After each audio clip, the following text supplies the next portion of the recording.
Peace and Yah bless. Blessed be Yah, the Holy One of Israel, the Strong One of Abraham, Isaac, and Jacob. I come to you to make a brief video discussing Samaria and her daughters in reference to Ezekiel chapter 16. And after doing months of research, and reading the book of remembrance, so-called Old Testament, I've come to the conclusion that Samaria and her daughters are Beta Israel, also known as the so-called Ethiopian Jews. And with that, I'm not saying that all the sons of Cush are the children of Israel, but only the descendants who have returned out of captivity from Ethiopia are the children of Israel, who returned to their former state as of 1984 under Operation Moses and 1991 under Operation Solomon. Now, I want to bring you here to Deuteronomy Chapter 30 real quick because I want to discuss something in this chapter that's very important, especially with the Ezekiel Chapter 16 prophecy, because this is very important for the simple fact that all three movements have to return in the same fashion, And the way I'm looking at it is the one key thing, well, should I say two key things, that each movement has to possess is first having the knowledge of being Israel. And like it says here, they have to return to these laws, statutes, and commandments in some shape, form, or fashion. Have to be on the path. Seeking the Creator, the Holy One of Israel. So I bring you here to Deuteronomy chapter 30, and I'm going to just read it real briefly because I'm under time constraints. And it says, "And it shall come to pass when all these things,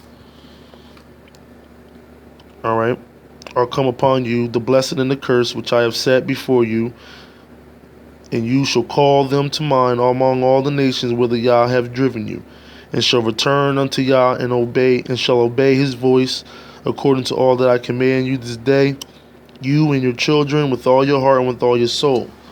That then, Yah, thy Holy One, will turn thy captivity and have compassion upon you, and will return and gather you from all the nations whither Yah have scattered you." And that's very important because in order for Yah to return the captivity of each sister, they have to be on the path.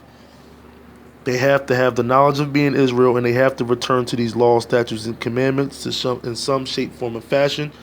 As we can see with Sodom and her daughters, also known as the Mona movement, who come forth out of the waters of Yahudah in Isaiah chapter 48. And with saying that, we know that they don't fully understand neither sister, Sodom or her daughters or Samaria and her daughters, are not supposed to fully understand until Jerusalem returns. Like it talks about in Ezekiel chapter 16, the 54th verse, "We will be a comfort unto them." But they have to be on the path, to know that they're the descendants of Israel, and they also have to be looking for the Creator, the Holy One of Israel. Now, for Sodom and her daughters, known as the Demona movement, for them to return to the land with the knowledge of being Israel, and with Jerusalem returning to the land, in the future with the knowledge of being Israel, it only makes sense that the second sister will return in the same fashion. So that's why I see Beta Israel, who returned from captivity in 1984 and 1991. That's why I see them as being the real descendants of Samaria. So with that, I want to show a quick clip, from this documentary concerning Samaria and her daughters. That way you can get a clear visual of how they returned and what jumped off in 1991. Now, prior to that, 1984, before I show the clip, you had about 7,000 so-called Ethiopian Jews, known as Beta Israel, return to the land. Okay, and how that situation, to give you a brief summary on how that situation went down in 1984, Yah sent a severe famine on Ethiopia. Okay, and that jumped off the Exodus. And you had plenty of people out of Beta Israel who, once that famine hit, they started to walk. Okay, and they traveled all the way up into Sudan, where plenty of them died. Okay, but when they had got to Sudan, they were camped out in refugee camps until the Edomites, Yah worked through Esau, okay, to airlift them and take them into the land of Israel. All right, so that jumped off the situation under Operation Moses in 1984. Now, this clip I'm about to show you is in 1991, the situation under Operation Solomon. And just to give you also a brief rundown of what was taking place during this time is Yah jumped off a civil war in Ethiopia. Okay, and you had a lot of descendants of Beta Israel who were still in the land of Ethiopia, who were caught in between the two fractions. Okay, you had the rebel fraction and you had the government fraction. All right, and it came to a point where the rebels begin to overcome and overthrow the Ethiopian government, and with that, they took a lot of the Beta Israel, which is known as House of Israel. They took them captive. All right, and Yah worked through Esau to, to bring them out of that situation. Okay, because all this is from the Most High, because, like I said, Yah was going to return them.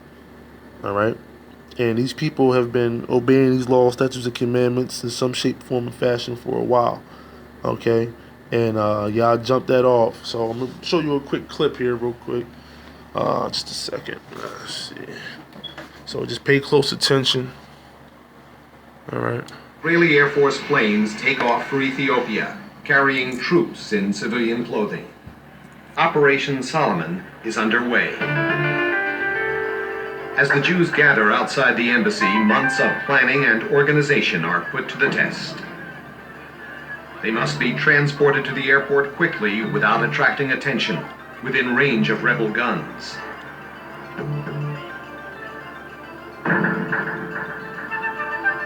Veteran immigrants, now Israeli soldiers, return to the land of their birth to safeguard the operation.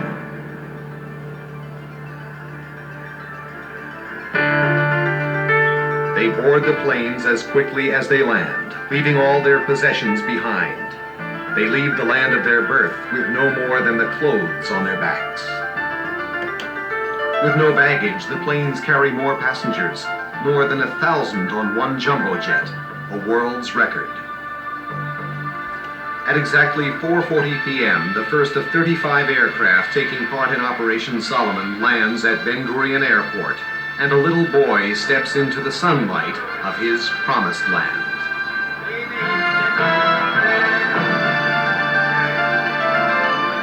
The still secret airlift will carry more than 14,200 Jews to Israel, the largest number of immigrants ever in one day.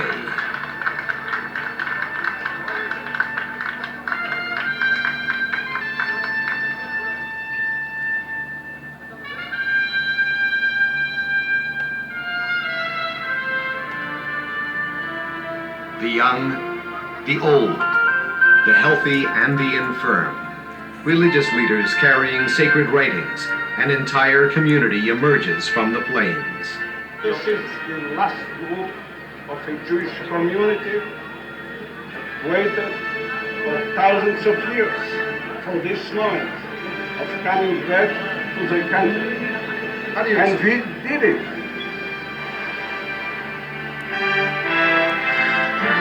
Operation Solomon continues throughout the night.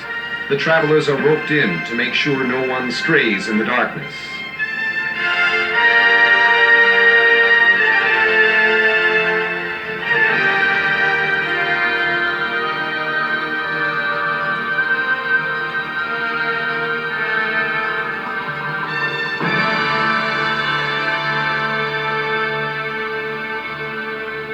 The first Sabras, 7 babies born aboard the planes, steal the spotlight.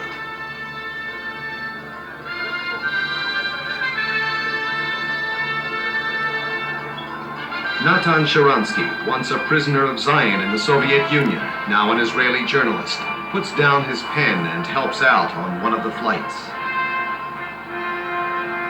The story writes itself.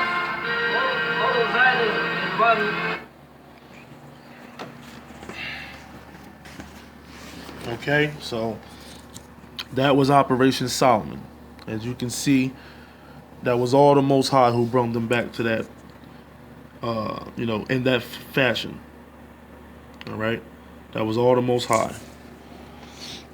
Okay, so that's why, I see it the way I see it, the way they returned, how they returned, under the circumstances that they returned, and the fact that they know that they're the children of Israel.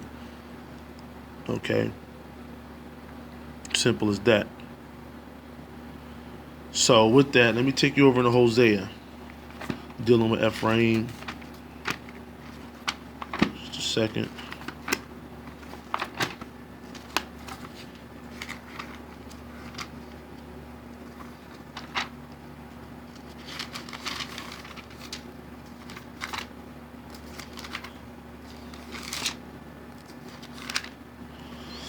All right. I want to specifically deal with verse 15. All right. Now this is talking about Ephraim, all right, and Yehuda. All right. But majority of this situation is dealing with Ephraim, as you can see.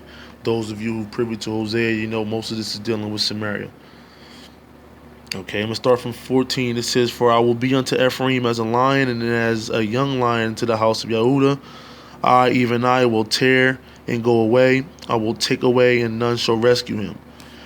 I will go and return to my place till they acknowledge their offense and seek my face. In their affliction, they will seek me early." Okay, now I point that out because this is a prophecy that has to be fulfilled. Okay, and those of you who understand the situation with the so-called Palestinians, now I'm not saying that none of the Palestinians are the children of Israel, because you have a group of people in the land of Israel today that are known as Afro-Palestinians. Okay, and these are the descendants of the children of Israel who returned out of the Assyrian captivity, okay, during the days of Ezekiel and during the days of Josiah, who returned to the land, all right, out of the few tribes that escaped and came back into their inheritance. And they've been there all the way up until today, okay, under the oppression of other nations who've conquered them, all right, who've conquered the land, all right. And as when you do your research on the Afro-Palestinians, okay, a lot of them into Islam, because they have taken on the inheritance of their oppressors, as we did, exactly as we've done here in America. And you got a lot of us that's in Christianity, because that was the religion that our oppressors gave to us. Like Yah says, that we will worship idols of wood and stone. Okay, and even what they call Arab Palestinians, in which we thought the bulk of them was the children of Israel. All right, they were the ones who were oppressing the Afro-Palestinians. If you do your research, they refer to them as, they use the term abid, which means nigger. All right, or should I say slave? But they also refer to them as niggers.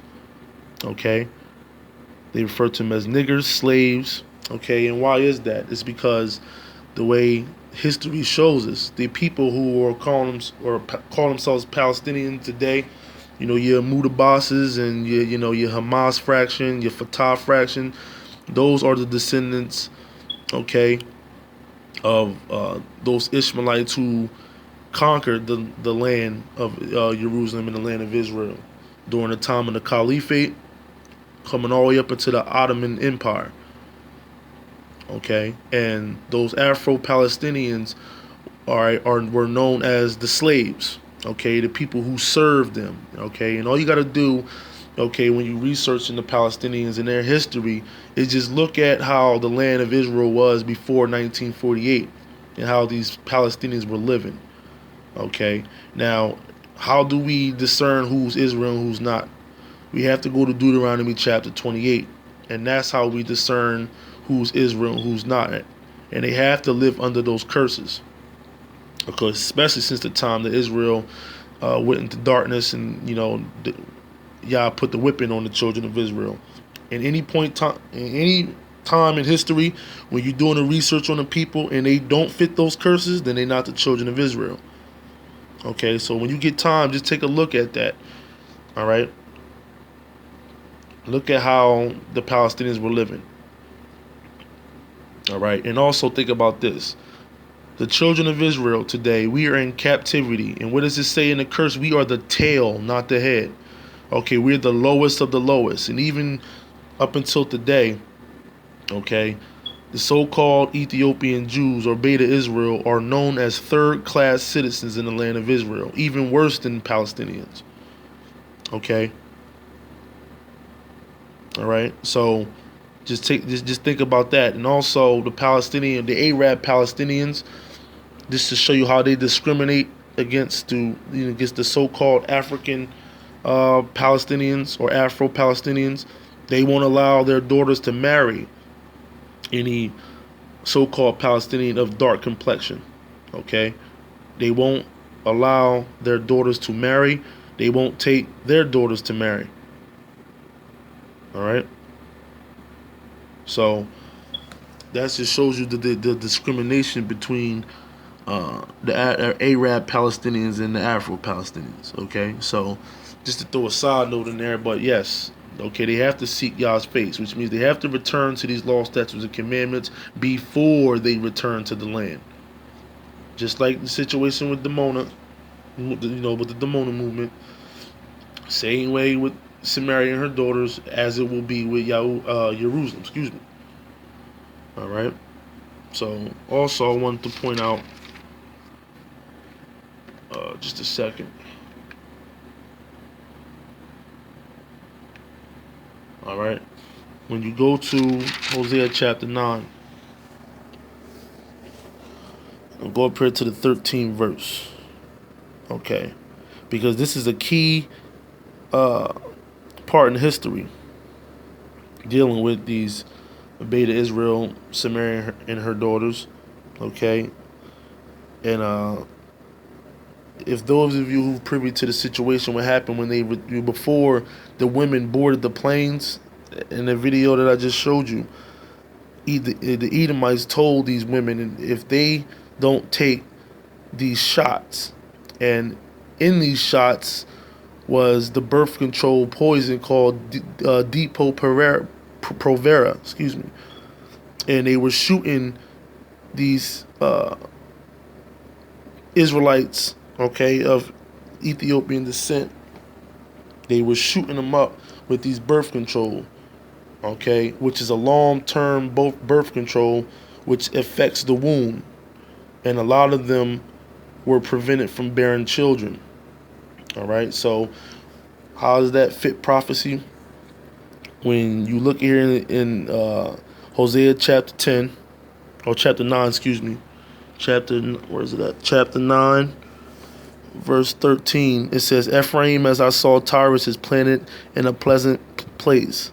All right, but Ephraim shall bring forth his children to the murder. Okay, the murderer. Okay, because these women were deceived by the descendants of Esau, the murderer. Okay, who shot these women up with this Depo-Provera. And I'm going to show you a clip from RT to prove this. Okay, it says, that, all right, give them, O Yah, what you will give them. Give them a miscarrying womb. Okay, the Depo-Provera caused these women to have a miscarrying womb. All right, which declined the birth rate amongst the so-called Ethiopian Israelite community. All right, give them in dry breasts, excuse me. Okay, because those women who have birthed children know if you don't bear any children, your breasts are dry. You don't produce any milk. Okay, It says, all their wickedness is in Gilgal, for there I hated them. For the wickedness of their doings I will drive them out of mine house. Okay? See, Ephraim was going to be driven out of the land. That's why it says that they will return. Okay, because Ephraim is the head of Samaria. All you have to do is go to Isaiah chapter 7. Ephraim is the head of Samaria. It says, I will love them no more. All their princes are revolters. Ephraim is smitten. Their root is dried up. They shall bear no fruit. Okay? The Depo Provera shot. Okay? When the men, have intercourse with their wives, they weren't going to bear fruit because Yah has given the woman of Ephraim a miscarrying womb and dry breasts. Okay, so they were going to bear no fruit. Yeah, though they bring forth, yet I will slay even the beloved fruit of their womb. Okay, causing them to miscarry because of this Depo Provera shot. Okay, now I'm about to show you a clip. All right, just a second, from RT. All right, just give me a second.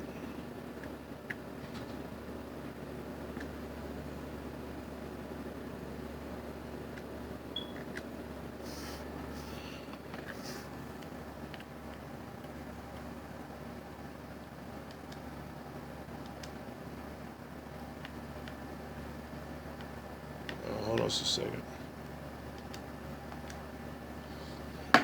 Alright, so let's just show you this real quick. Alright.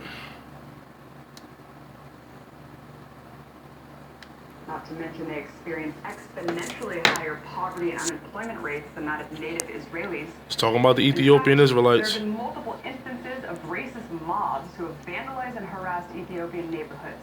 And even these nationalists are even supported by some members of the Israeli Knesset.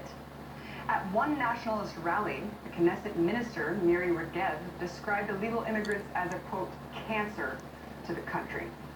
But these instances of racism have long plagued Israel. Back in 1996, thousands of Ethiopian Jews clashed with riot police over the news that blood they donated was secretly dumped out because of fear that it was contaminated with AIDS. But perhaps more disturbing than all of this is that the Ethiopian Jewish population has been struggling with a staggering 50% decline in their birth rate over the last decade. See, 50% decline. We've finally been able to confirm why. They're not bearing fruit. Israel news source Haaretz. The government has been injecting Ethiopian Jewish immigrants with Depo-Provera, a hormonal contraceptive, and they've been doing it without their consent or knowledge. One investigative journalist who interviewed 35 Ethiopian immigrants found that they were intimidated and threatened into taking the shots, which they were told were merely inoculations. Not only is this completely inhumane and despicable, it's also a complete violation of human rights and female sovereignty and making their own reproductive choices. But even though they have now admitted to the practice, they have denied wrongdoing. In light of the scandal, Israel's health minister now claims that gynecologists have been ordered, quote, not to renew prescriptions for Depo-Provera for women.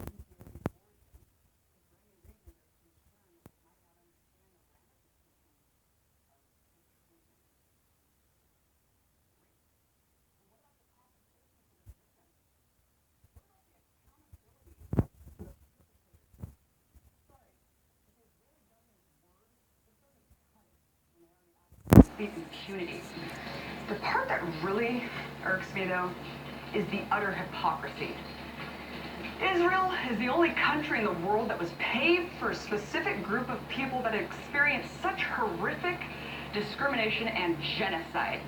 And for that same group of people to now use Hitler's methods against another minority to maintain a Jewish majority is insane. I guess it's true when they say history repeats itself. Okay, so that right there is a fulfillment, all right, of Hosea chapter 9, verse 13, where it says they will deliver their children, bring forth their children to the murder. Okay, bring forth their children or his children to the murder. Okay, like I said, these women were injected with this poison, all right, without their knowledge. Okay, and the Edomites told them, okay, that they wasn't getting on them planes if they didn't take these shots. Okay, so these women did whatever they could do to make sure they could board them planes, so they wanted to return to the land. But that was Yah doing that because of what he said that he would do. All right, in Hosea chapter 9, verse 13 through 16. All right, so, all right, now, just a second, because I have more. All right, now this is an article, because now I'm going to talk about where they settled at, okay, when they returned.